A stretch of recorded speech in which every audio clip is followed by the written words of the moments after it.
Chapter 2. Honestly, if I have to shade Lady Dulcet's eyes lavender one more time. Rose selects an apricot tart from a tiered stand at tea that afternoon. Her fluffy rat of a dog, Calliope, whines at her side. Today was the third appointment this month. It's in honor of the princess, surely. Marigold chimes in, slathering a healthy layer of jam onto a scone. It's her birthday. I don't care what it is. Rose sucks sticky orange filling from her fingers and slips a scrap of ham to Calliope, who slurps it up and begs for another.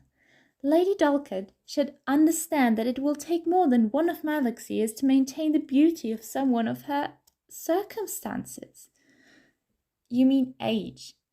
Laurel doesn't even glance up from the book that's balanced on her knees. And be careful, you've had to make Lady Dulcet 3 elixirs in a month. People will think your gift is fading. Like me, the Graces draw power from their blood. But while my blood is the green of the Wheeler, the Graces share the golden-coloured blood of Light Fae of Etheria, the Fae courts beyond Briar's northern mountain border.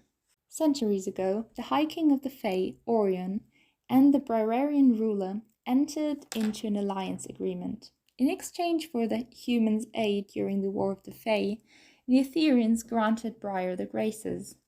Born of human women, the Graces possess only a fraction of the power a full-blooded Fae can wield. The Etherians have mighty staffs said to be able to command the sea currents or turn straw into gold. Their long lives skirt the boundaries of immortality. But the Graces' gilded blood can only produce charms and blessings when added to an elixir. And eventually that golden blood fades to a dull silver color. The fade is slow at first, usually starting at around age 30. A Grace will begin to need more drops of her blood in each elixir. Strands of her vibrant hair will turn silver, as will the signature golden hue of her eyes. And then, the most feared sign of all, flecks of silver will appear in her blood. After that, it's only a matter of time before the Grace's gift is spent, and she endures the rest of her life as powerless as any other mortal woman. I imagine my own green blood will fade one day, as I'm not full-blooded Bela, but I don't care half as much about losing my power as the Graces do. I've seen Rose picking through her hair when she thinks she's alone, looking for the dreaded telltale silver in her roots. And if she's overzealous, crafting too many elixirs or increasing the dosage of her blood to heighten their potency, her gift could fade well before her time. Don't even dare! Rose's golden eyes narrowed to slits. She's been marked as one of the most skilled beauty Graces since she bloomed 5 years ago, consistently ranked in the top quarter of the house standings each year. Mistress Lavender will dock your coin for spreading such lies. And what will she do to you? Laurel lazily flips a page. For speaking ill of a patron. Rose's pink curls begin to vibrate. I smile into my tea. And what are you so pleased about, Malice? After so many years, I would have thought myself immune to this ugly nickname. But humiliation flames in my cheeks anyway. Rose watches me with her perpetual haughty smirk as she drops another sugar cube into her teacup. Well, are you going to sit there and gawp at me? She drums her nails against the linen tablecloth. Pass the cream! Scowling, I reach for the pitcher, but not before I use the tines of my fork to open the small wound in my fingertip, earned from crafting elixirs that morning. I let a pearl of green blood fall into the cream before Rose can see. She accepts the pitcher carefully, making sure not to accidentally brush hands with me, and chatters to Marigold about inane court gossip. 1 heartbeat. 2. I suck the tip of my finger, tasting the leather and damp earth of my magic. The next time Rose sips her tea, her lips come away black. She chokes, spewing a stream of filth across the table. You stupid Wheeler! Rose slams her fists on the table. The dishes rattle. Her pearly teeth are now coated in pitch. Laurel covers her shocked laughter with her book. I'm not a Wheeler. Not entirely, anyway. Though my exact heritage is unclear, it's obvious from my outward appearance that I'm at least half human. The other half, though... You're right. Calliope yaps and growls, her wispy-haired ears laying flat. You worse. You're a mongrel. The room goes silent. Even the buttery afternoon sunlight dulls as a cloud passes by the arched windows. Laurel and Marigold dart nervous glances between us. They are wondering what I'll do next. Make boils erupt on Aurora's skin? Tie her tongue into a knot? Anger surges inside me. I want nothing more than to do exactly what they expect of me, to live up to my reputation, the dark grace, dealer of black wishes and evil deeds. But I don't get the chance. Graces! Mistress Lavender sails into the room, clapping twice. That's quite enough. It's her fault. Look at what she did to me. Rose bares her inky teeth. Her tongue looks like a garden slug. Mistress Lavender sighs, beleaguered. Alyce, really? This is intolerable, Rose continues. I cannot be expected to work in a house that... Rose, go and clean up. But I trust you to have your schedule from Delphine. You don't want your patrons to see you looking like that. Mistress Lavender straightens her bodice. I'll deal with your sister. She's not our sister. Rose flings her napkin onto the crumbly pastry remains on her plate, pinches Marigold's elbow, and stalks away, her dog trotting at her heels. Laurel follows mutely behind them, shooting me a sympathetic look. I don't understand you, Alyce. Mistress Lavender perches in the always empty seat beside me. Her gaze, silver now that she's faded, is tempered with accusation. Why do you insist on making a target of yourself? Me? My blood begins to heat. Rose hates me, all of them do. I'm too different. The wet presses against my eardrums, and my temples begin to throb. My sisters are graces, able to grant hundreds of prized attributes with mere drops of their blood. I study the reptilian green veins, marring the backs of my hands. Next to the graces, I'm like the sludge staining Rose's teacup. A nuisance someone else has to clean up. That may be. Mistress Lavender risks a tentative touch on my arm. The amethyst ring on her finger, denoting her status as housemistress of Lavender House, glints. But you earn to keep in this house. You have value, Alyce. I snort. Curses! All magic has a purpose. A refrain I've heard 100,000 times, as if it's possible to somehow gloss over the fact that the purpose of my magic seems to be to do harm. And it isn't as if you lack for patrons. Lavender House rose 3 rankings once you bloomed. Surely that's worth something, even to you. I clench my fingernail into my palms. It isn't. There are about 20 grace houses in Briar, each with anywhere from 3 to 30 graces. Every year, the Grace Council, a handful of noblemen selected by the king and tasked with regulating the grace system, determines the rank of those houses based on a number of factors. The tabulation of each house's yearly earnings, accuracy and precision of its grace's elixirs, growth from the previous year, patron loyalty, and 100 other things, it seems. Official rankings are announced at a Grace celebration thrown at the palace each spring. High-ranking houses accrue royal favor and increase patronage. Exceptional graces and housemistresses are recognized with gifts and more desirable house placements.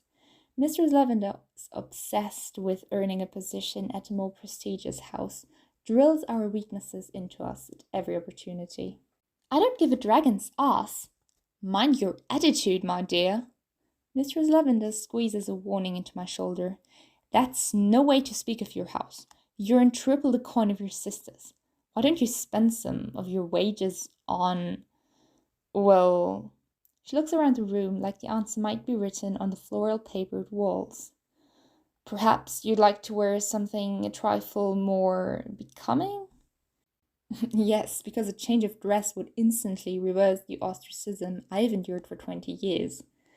But at least Mistress Lavender didn't suggest letting Rose try to alter my appearance or Marigold school my manners with one of their elixirs.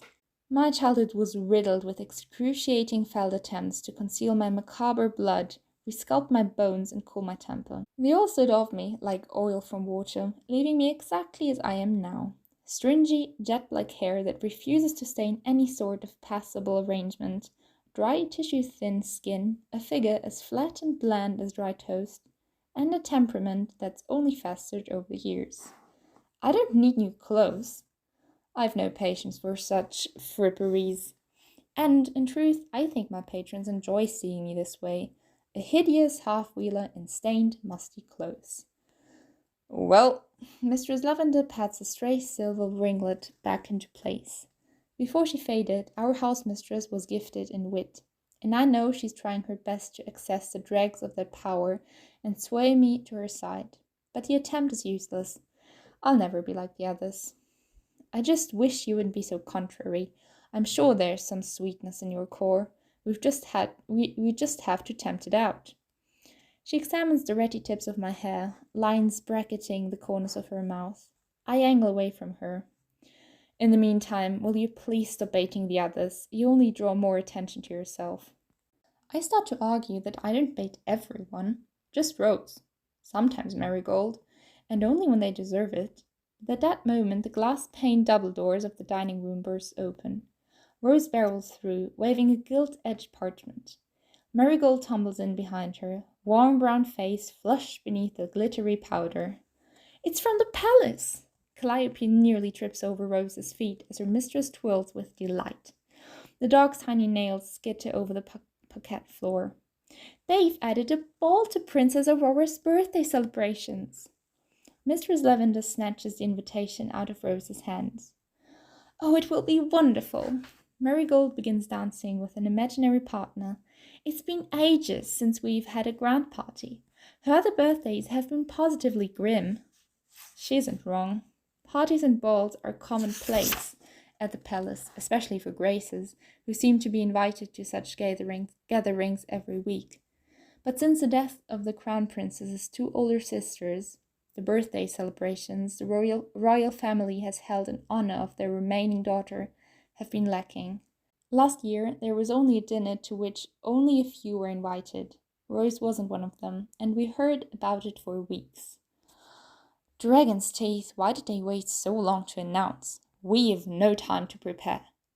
As if Rose doesn't have a wardrobe full of ridiculous outfits she buys with all the coin she makes. Just the other day, she came downstairs wearing a hat with an actual bird's nest secured into the netting, with 3 jewel-speckled eggs glistening inside it. Eggs that, thanks to some innovative grace magic, hatched a trio of twittering diamond canary chicks every so often. I was half tempted to untether Callow and let her use the thing as a roost. Rose begins ticking things off on her fingers. I'll need a new gown, of course, and slippers. Do you think Madame Laroche could have them ready in time? Mistress Lavender peers at her over half-moon spectacles. This says the ball is in a week. A new gown so quickly would be quite the request, Rose, dear. But I am a favourite of Madame's, and I give her enough coin to deserve the effort. She frowns. Perhaps an elixir will encourage her to get me what I need. That isn't allowed, and you know it. Laura chides from across the room. Tall and willowy, Laura's beauty isn't gaudy and overdone like the other graces. Though always well-dressed, the wisdom grace makes no effort to procure expensive clothing or jewelry. Her emerald green hair is tied into a neat, uncomplicated braid, deep blank complexion free of the golden powder the other graces apply to their faces and necks. Sometimes I even catch her with ink or enhancements smudged across her forehead. Graces aren't permitted to bestow personal favors. Don't quote the grace laws at me, Rose glowers. You'd grant a favor to Madame Laroche in a trice if she could give you something you crave badly enough. You just don't care about fashion. Laurel's right. Mistress Lavender intercedes. Payment is always required for our services, and not. She holds up one finger as Rose begins to argue. In the form of gifts or favors. The grace laws are very clear, Rose. You can't go about flouting them. It's for your protection, as well as for fairness' sake. Just after the War of the Fae, when the graces were new to Briar, Wealthy nobles would buy Grace children, lock them away, and force them to work only for their own families. Some even tried to extract the Ethereal magic from the captive Grace's blood and replicate its power. These horrible practices led to the establishment of the Grace Council and the passing of the Grace Laws, which are still in effect today. Last I checked, there are over 400 Grace Laws, and the Council adds new ones whenever it sees fit. Some of the laws are fair enough. Graces are required to be paid for their services, which is where Rose gets her coin to buy slippers made of sea glass and rare cloud-like ostrich plumes imported from other realms. Briar is also obligated to care for its Graces once they fade, like providing a housemistress placement, a good marriage, or a stipend. But some laws are unpopular even among the Graces, when they dare to complain about them. Rose hates the law forbidding her from showing bias toward any one patron or family, thus thwarting her scheme to bribe Madame Laroche into completing her gown in time for the ball. It's an extraordinary occurrence when Rose doesn't get her way, and I have to cover my mouth to hide my grin. "What are you smirking at, Malice?" Rose sneers into my direction. "You don't even get to go to the ball. They'd never let something like you ruin a royal celebration." Something. Rage claws up my chest. I couldn't let Rose provoke me like this, but I can't help it. She knows every weakness. My fingers twitch. I want to wipe that look off her face and use it to scrub the floors. I don't see why she can't go to the ball. Laurel reads over Mistress Lavender's shoulder. The invitation is addressed to the Graces. She's not a Grace. This time it's Marigold. I'm known as the Dark Grace, even at this palace. I don't give a dragon's tooth about the ball, but I don't want them to be right. The honey tint of Rose's skin flames bright copper. Marigold splutters something unintelligible, and Laurel curves a slow smile. We're not exactly allies, Laurel and I, but she's never hated me the way the other two do. I nod my thanks. Mistress Lavender clears her throat and removes her spectacles, silver gaze studying me carefully. "I'm delighted to see you taking such an unprecedented interest in Grace activities, Alyce, though I'm not entirely sure the invitation is meant for you." "It isn't!" Rose grips the back of a chair so hard it looks like it might buckle. I wonder if I could come up with an elixir to make her glossy pink curls fall out, one by one. "She's never even gone to a Grace celebration. Why should she be invited to the princess's birthday?" That may be true, but simply because she's never accompanied us to a Grace celebration doesn't mean she wouldn't have been permitted to attend one.